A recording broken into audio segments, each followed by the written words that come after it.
Interviews and insights with the biggest names in Canadian baseball. This is the CBN Podcast.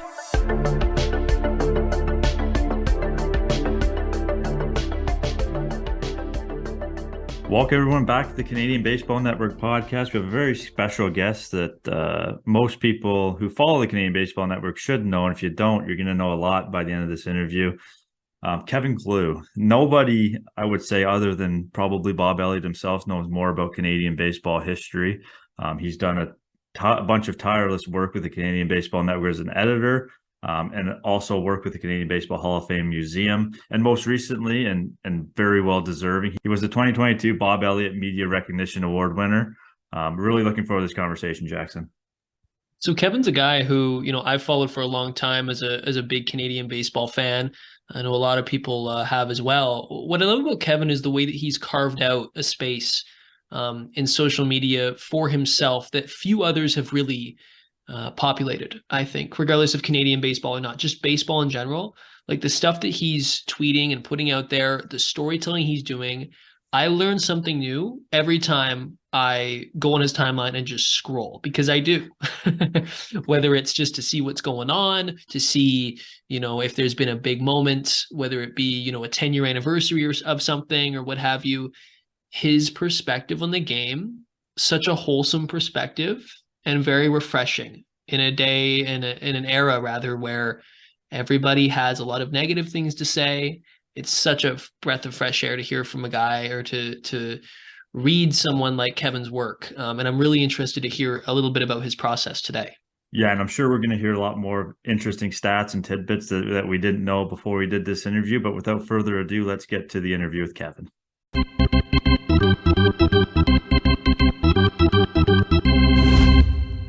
I'd like to welcome our next guest to the Canadian Baseball Network podcast, someone that, if you follow the Canadian Baseball Network, you know very well, Kevin Glew. Kevin, welcome. Thank you. All right, so I do want to touch on, the big news recently of some recognition that you received. I know you don't like talking about yourself, but you did win the 2022 Bob Elliott Media Recognition Award. So can I just kind of get your reaction when you heard that news? To be honest, it was complete shock. Like I had no idea it was coming.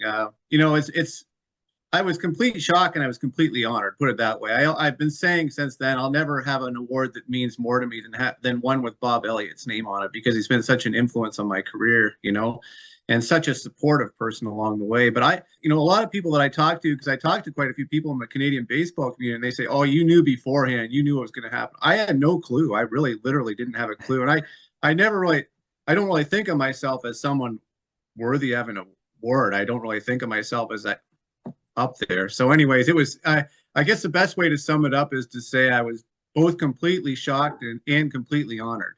So speaking of being shocked, where were you when you found out that you were going to be the recipient? Tell you the truth, I was out in my kitchen. I was washing dishes or something. And Scott Crawford from the Canadian Baseball Hall of Fame called me, and he said, "Hey, award winner." And I said, "What are you talking about?" I had no clue. And he said, "Come on, you know what we're talking about." And I said, "No, I don't. He said, "You won the Bob Elliott Award from the Canadian, or from the Baseball Canada." And I said, "Oh, wow, I was so taken aback. I didn't really even know what. I talked to Scott all the time, but I was just stumbling over my words, thinking, how do you react to this? I didn't have a clue what was going to happen, but it was, it made my parents proud. So I don't have any. I keep saying I don't have any kids, so I gave them something to be proud about. It's always funny when writers are lost for words. That happens quite often. It's like we do this for a living, but how often that we just go blank. So, but that's a good blank. So, yes. Obviously, you interact with Scott a lot with your work with the Hall of Fame. What was it like to get that call from him specifically and have him deliver that news? Well, Scott didn't formally deliver it. He just kind of informally saw it. But yeah, I work with Scott on a lot of different things. I've been writing the press releases for years for the Hall of Fame. I've been writing bios for the inductees. Years ago, I used to give tours there and that. But no, Scott's on top of being somebody who I've worked with for many years, he's just a really good friend, and somebody he's also been very supportive. So I always make sure I thank him on whatever I do. But he's there. I think the Hall of Fame, I've been involved with the Hall of Fame for 27 years in some capacity. Like that it's a hard long to time. think. Yes, it's hard to imagine it's been that long, but to see the way that hall has risen from being like kind of a, almost like the first induction ceremony I went to, and there might have been, I don't know, might have been 100 people there, and now it's becomes something where like Jesse Barfield is thrilled to get into it, or Rich Harden is really excited. He can't believe the call when he gets it. So it feels like, I know I'm just a really small part of that, but it feels like we've built it into something that's has some real prestige and meaning to players and executives, and it's something that has real meaning now across Canada and in North America too, I think. Absolutely. So we will get to the Hall of Fame. We will get to Barfield and Harden specifically. I want to talk about that a little bit later on. But one more thing on the award. Can you just explain? I know for me, Bob's had a tremendous impact on my career and basically is the reason where I am where I am. Tell me a little bit about the role that he's played in your career. Oh, I can't say enough about him. I always tell people, and my go-to phrase about Bob is that he's a Hall of Fame writer and an even better person. He's been a tremendous influence. He's been a mentor. He's been someone who's, I can go to when I have a question about something. He's helped connect me with people. He's introduced me to all sorts of people along the way. He's offered, really helpful criticism on writing and what I should be doing, and this should be in this story and this name should be in this story.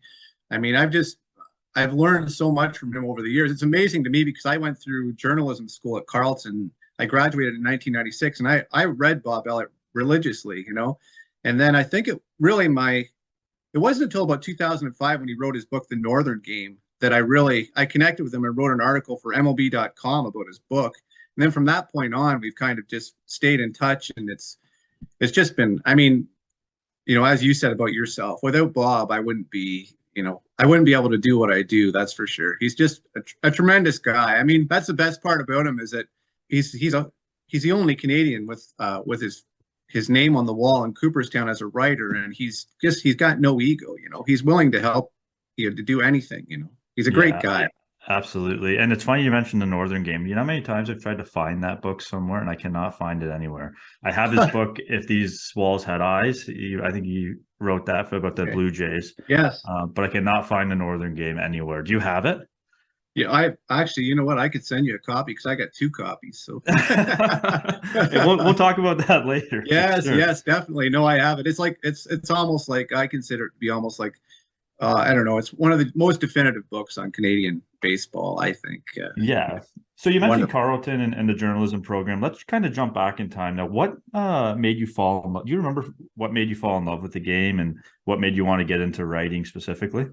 Well, my dad was a huge baseball fan. Like, I mean, I grew up in Dorchester, Ontario, and my dad he was a Mickey Mantle, New York Yankees fan, but he used to hit me fly balls down our street and our neighborhood. All of our neighbors could remember me chasing fly balls down, just a tennis ball, mind you, but we didn't want to break anything.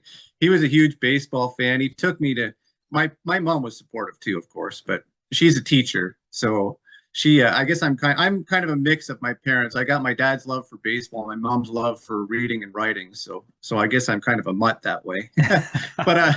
But I know that like my love for baseball, I think, is from my dad and my also playing games in the front yard with my brother Paul. And my dad took me to all sorts of games at Exhibition Stadium. My whole family, I shouldn't just say my dad. My mom and my dad took me to games at Exhibition Stadium when I was growing up.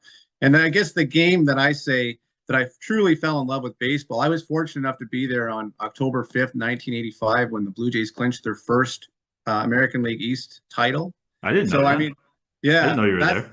Yeah, I was there. I still got the ticket stub. I posted every October 5th on Twitter. I'm like, I still got the ticket stub. But that's right. That's the game. I was 11 at that time, and that was the game when I truly fell in love with baseball. And that's why the '85 team. People always say, the '92 team, the '93 team are everybody's favorite teams, and I say, no, the '85 Jays. That's my team. So, favorite player from that team? I hate to say this because. We just spoke with Jesse Barfield, who I was a big fan of. He's right up there, but Tony Fernandez was always my favorite player.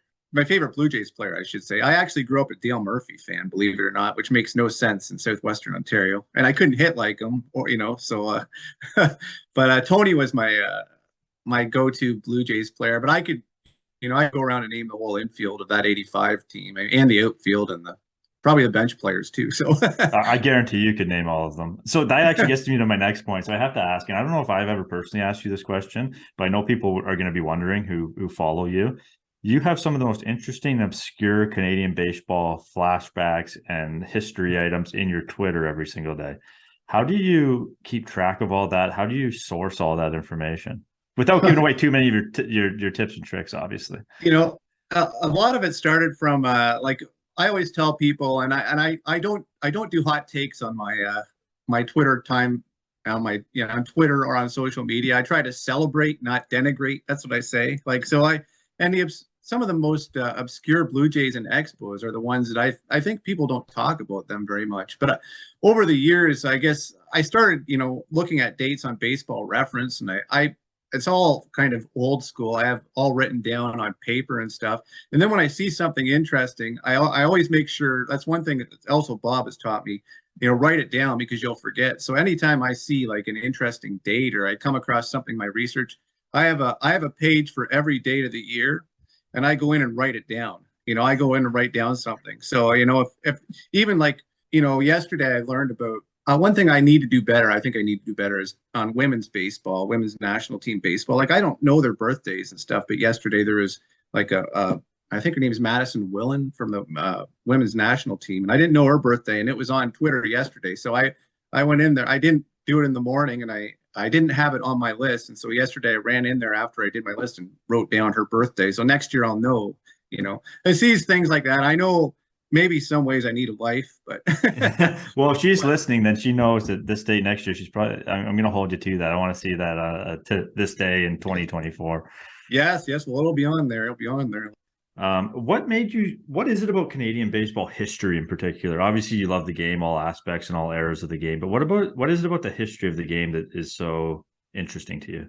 That's an interesting question.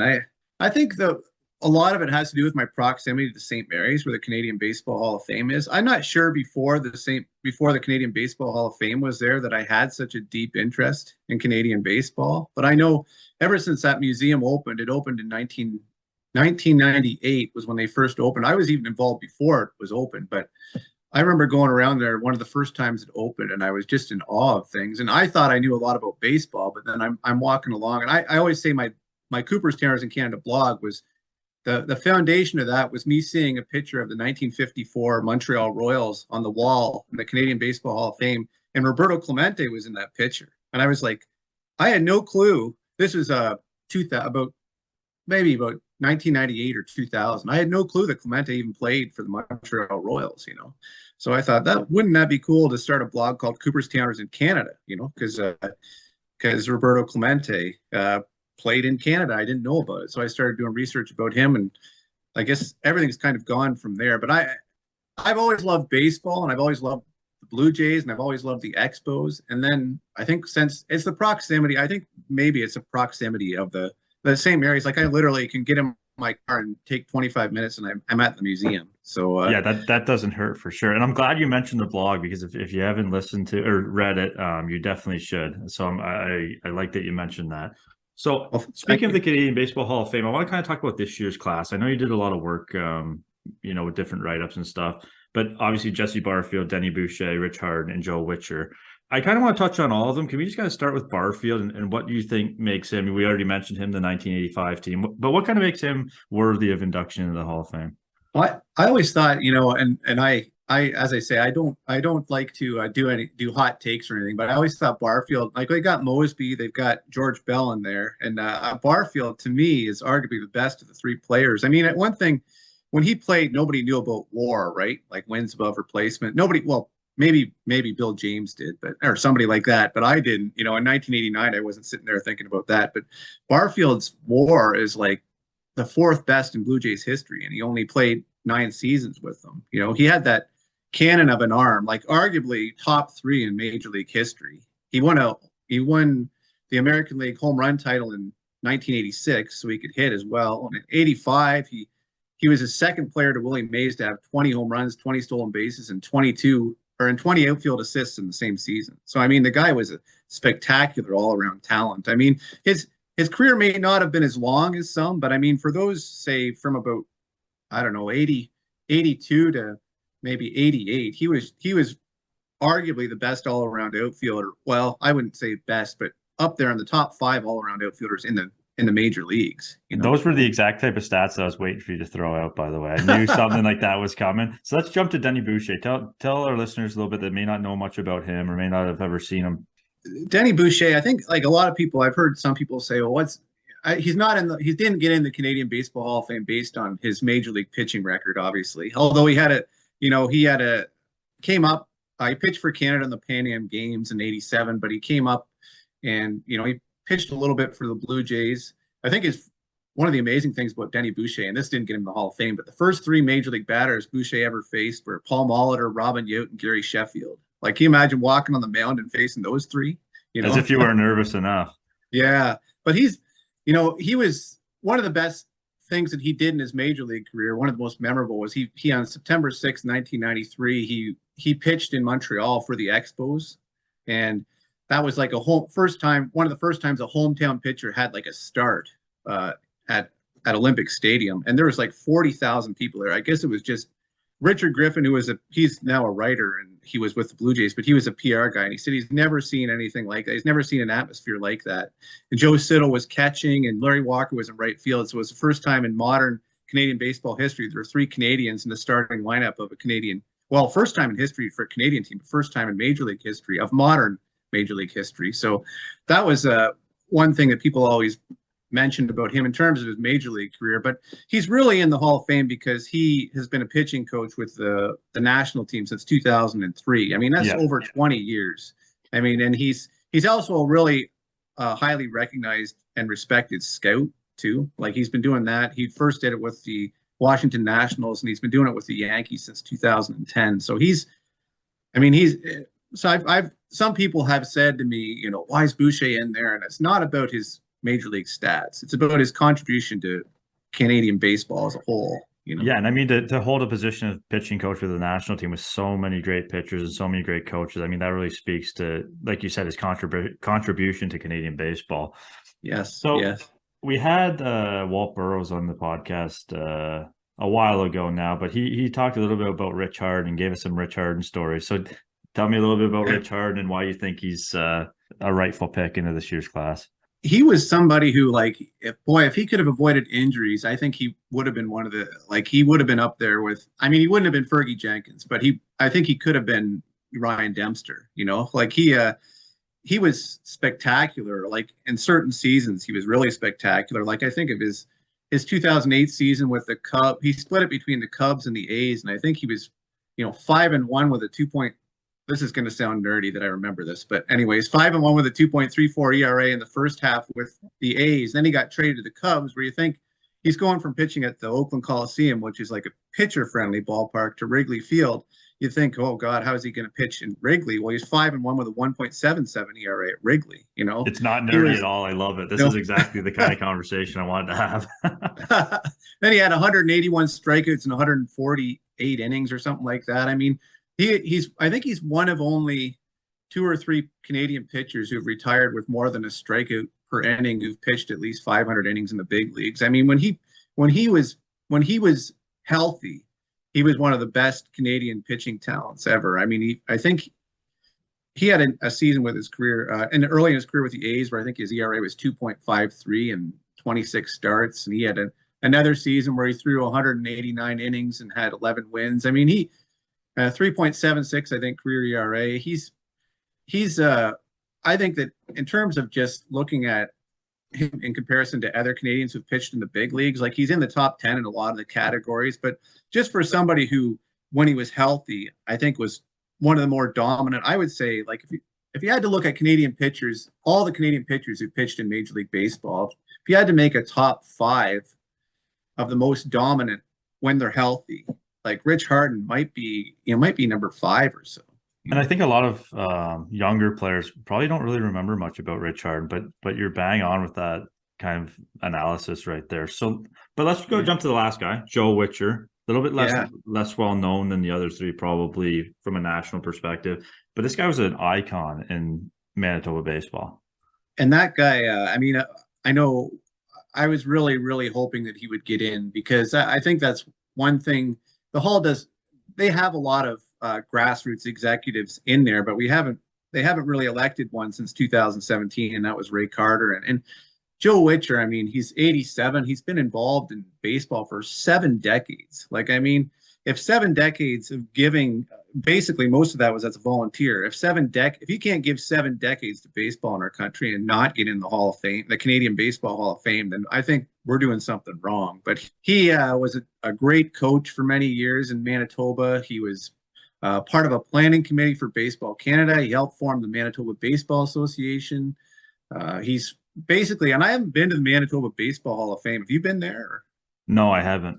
Okay, yeah. Well, apparently it's one of the best sports museums in Canada, and Really? he's the guy who was he's the guy who founded it, and he's the first manager of it. And he did it all volunteer. And I guess apparently he actually has an interview archive of every inductee ever in the museum. Somewhere you can listen to all these archives, and the guy is in his. I think he finally retired last year because he has some issues with his eyes now. But he during the pandemic, like this is how devoted he was during the pandemic when we had the lockdown or whatever. Apparently, he's so devoted to that place that he wasn't allowed to go in, but he snuck in the back door and worked there every day. Like he was that devoted. I mean, I think there's a big place in the hall for people like Joe Witcher, you know. Yeah, and I think that's what makes the Canadian Baseball Hall of Fame special too, is guys like that. Obviously, the guys like Hardin and Barfield and the iconic Blue Jays deserve a place as well. But these grassroots type of guys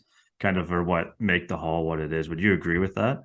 Oh, I'm totally for that. I think I always say these guys are like the lifeblood of baseball in Canada. We definitely should have there definitely should be a place in the Hall of Fame for people like Joe Witcher. I'd like to see more of them in there, but I'm a big Hall guy. I'm a big Hall guy in Canadian Baseball Hall of Fame, and a big Hall guy. If I voted in Cooperstown, I'd probably be voting for everybody. So, so I'm going to ask you probably one of the most loaded questions I could ask you. You've covered so many Hall of Fame induction ceremonies and inductees.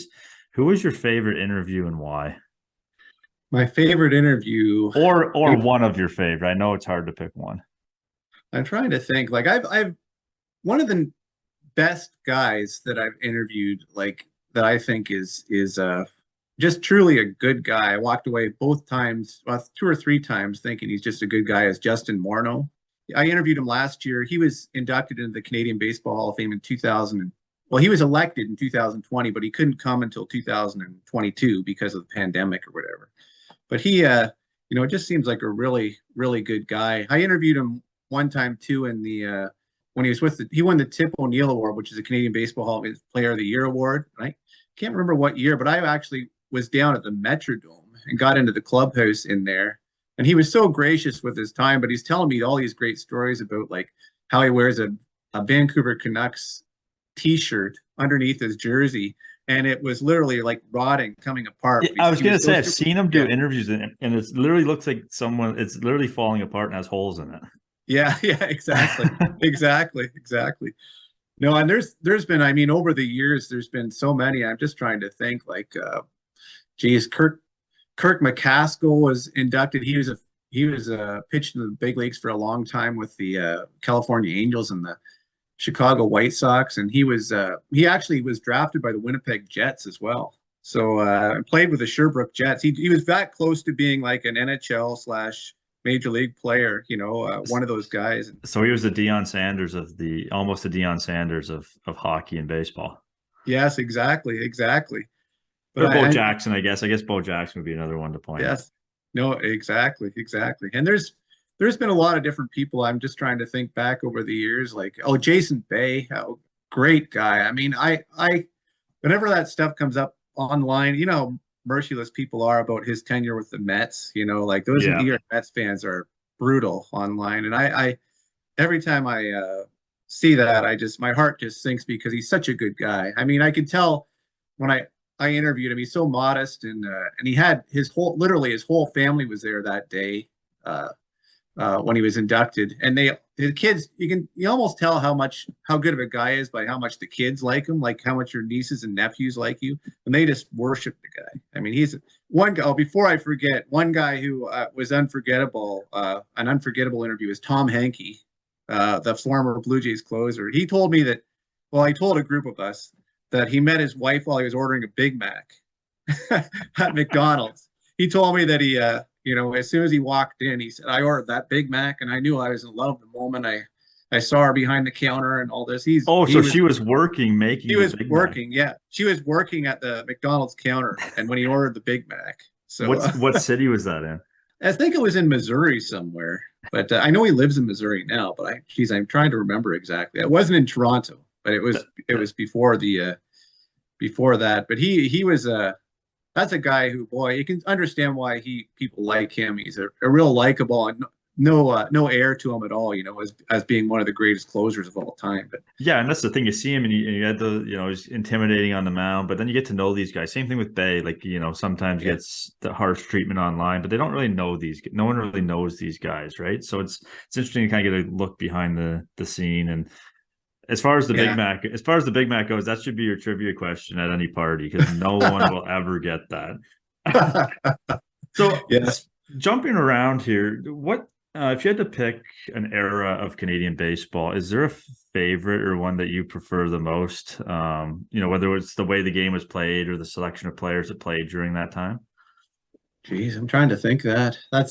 It's funny because I grew up in the 80s and there was barely any Canadians playing in the big leagues at all at that point. Like Terry Poole was was the sole, I mean, aside from the tail end of Fergie Jenkins' career, Terry Poole was like the sole regular Canadian. That's why you notice my Twitter feed's full of Terry Poole references. But yeah, but I'm trying to think, like, my favorite era. It's interesting because might be the era. Like one thing when I was on this induction phone call for the Canadian Baseball Hall of Fame last time, one of the questions I asked Rich Harden was, 1981 was a great year for baseball in British Columbia because that year Rich Harden was born, Jeff Francis was born, and Justin Morneau were all born in the same year, all born in British Columbia, all played in the BC Premier Baseball League against each other. Like that was, you think about that, and they're all three impact players. Like at one point were, elite players on each of their teams. Absolutely. That's a good year that might be the best year in BC baseball history as far as players being born. And I was trying to think, the way my trivia mind works. I was trying to think, is there any, like in the Canadian Baseball Hall of Fame, is there another year where there's been 3 Canadian Baseball Hall of Fame inductees born? And then on top of that, 3 Canadian Baseball Hall of Fame inductees born in the same province. I doubt it. If you don't know the answer, I don't think anyone knows the answer. And I know you'll find it if you don't already know it. The Baseball Zone's most semi-private clinics are coming back for a new spring session. Small classes, more one-on-one instruction from top coaches, and access to all the best baseball technology. From the end of April to early June, you can further develop your hitting or pitching skills as you enter the summer season. Sign up today at thebaseballzone.ca before they're gone. You've been doing this a lot longer than I have, covering Canadian baseball. How has the coverage changed over the years, and has it gotten better? I think it's gotten better, obviously, but from when you started to now, still covering Canadian baseball, what's kind of the difference? I think the difference now is, and I'm in this middle age where I'm kind of like I'm not a podcast, generally not a podcast guy. I don't mind doing this or whatever. But I don't. It seems like everybody out there either has some sort of an online thing, or they're doing that, and social media is a lot of, like, if you want to get a real lot of action, you have to do like these hot takes, or have some sort of outlandish opinion, and I don't know. I sound like an old fogey when I say this. I think there's a real lack of sensitivity out there, like in some cases. That's why I've kind of created my Twitter feed to be something that celebrates, Canadian baseball. Maybe that makes me a bad journalist, in some ways, that I'm just celebrating and not criticizing. But I don't know. Maybe it's that with social media now we see the negativity more than when it was just newspapers. Like unless somebody took the time to write a letter to the editor or something, you'd never read anything negative. But now it's just almost, if you go on there and if you go on there blind thinking that everything's going to be perfect, there's a lot of negativity on there. But I do think the coverage is better now. There's more people covering Canadian baseball. It's just I don't know.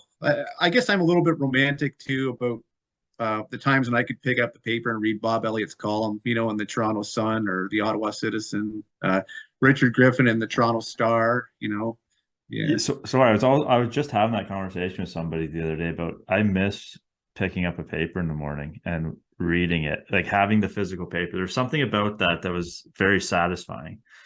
I still have a physical paper. I know that makes me an old a dinosaur. The London Free Press. It's getting smaller and smaller. Soon it's going to be. They're just going to be delivering me like a 8.5 by 11-inch single piece of paper. But but I still read it every morning. So but there's not much baseball in there. I mean, it's sometimes they put a Rob Longley article in there from the Toronto Sun or something. But so I don't really know whether I answered your question very well, but I'm kind of torn, as they say. I think the coverage is better. I think the coverage is more extensive. I'm not sure that it's better, I guess. Yeah.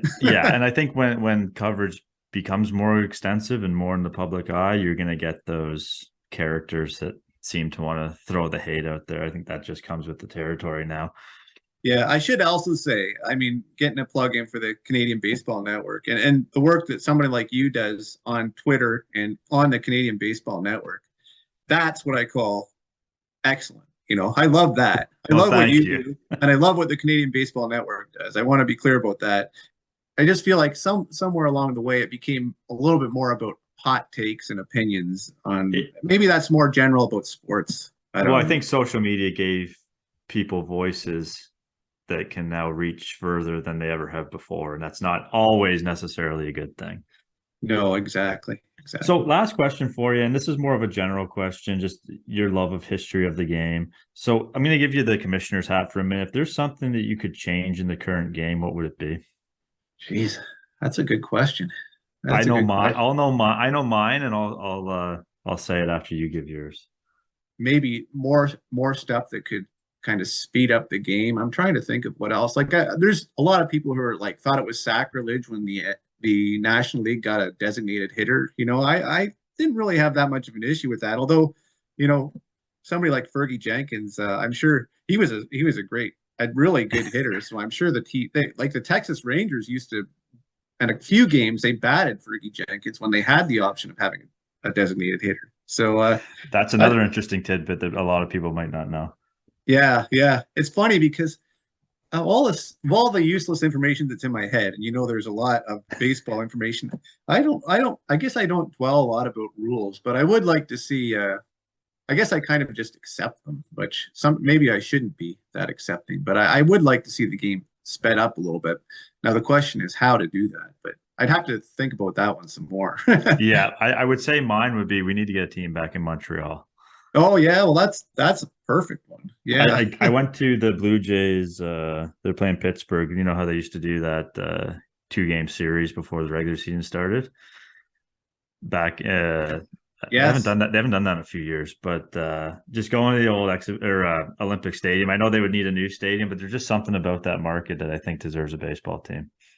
Oh, definitely. I think. I mean, I wish a company like, and I'm just totally dreaming on this, but I wish a company like Bell would get behind them or something, and build a new stadium. I do think that there was about 10 years ago, I thought there's no chance in heck there's ever going to be a Major League Baseball team ever in Montreal. And then I think after those exhibition series that you saw there, I kind of got excited again. I found myself getting excited. Then that plan to have half a team, and half a team in Montreal and half a team in Tampa.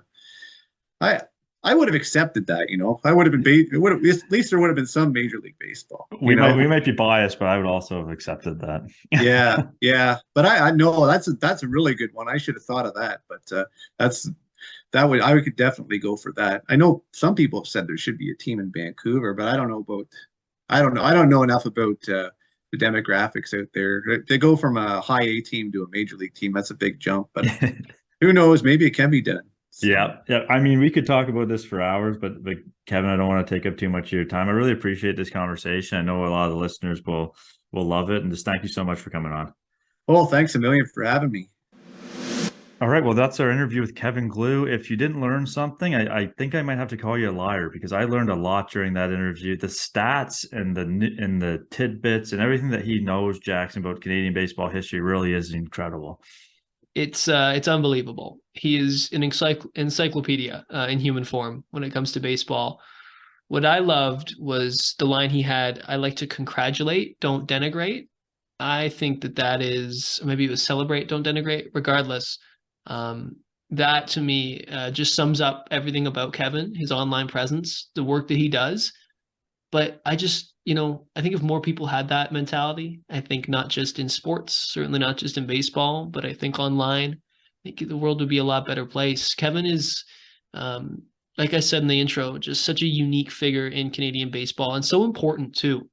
So many young fans growing up don't know a lot about the Jays in the 80s, right? I was born in 2000, okay? So I have no waking memory of Jays in the 80s, the 85s, you guys talked about 1985. So just learning about that and the storytelling and about the Expos too, right? All that stuff to me as a young Canadian baseball fan is invaluable. What a treat this was today, Matt. Yeah, and as you try to attract new baseball fans, it's important to know the history like that. I mean, like I mentioned, a lot of people listening to this might not even necessarily remember watching Rich Harden. Kevin gave us his first half stats with the Oakland A's and second half with the Chicago Cubs. Like, not many people can do that. And like you said, his presence online, it's a true celebration of the game. And I think that is missing, and it's very well appreciated to his followers. If you're not following him, go follow him. His blog, Cooper's Towners in Canada, is fantastic. Go give that a read. You'll be hooked. And just another great interview with a great Canadian baseball ambassador. That's it for this episode of the Canadian Baseball Network podcast. We appreciate you listening. Don't forget to also follow the Canadian Baseball Network and hit the subscription button on CanadianBaseballNetwork.com. $2 a month or $20 for the year. Until next time, talk soon. Thank you for listening. Be sure to check out Canadian Baseball Network for extensive and comprehensive coverage of the latest in Canadian baseball. And the Baseball Zone, Canada's leading instructional baseball academy and training home to thousands of MLB pro, college, and youth baseball players.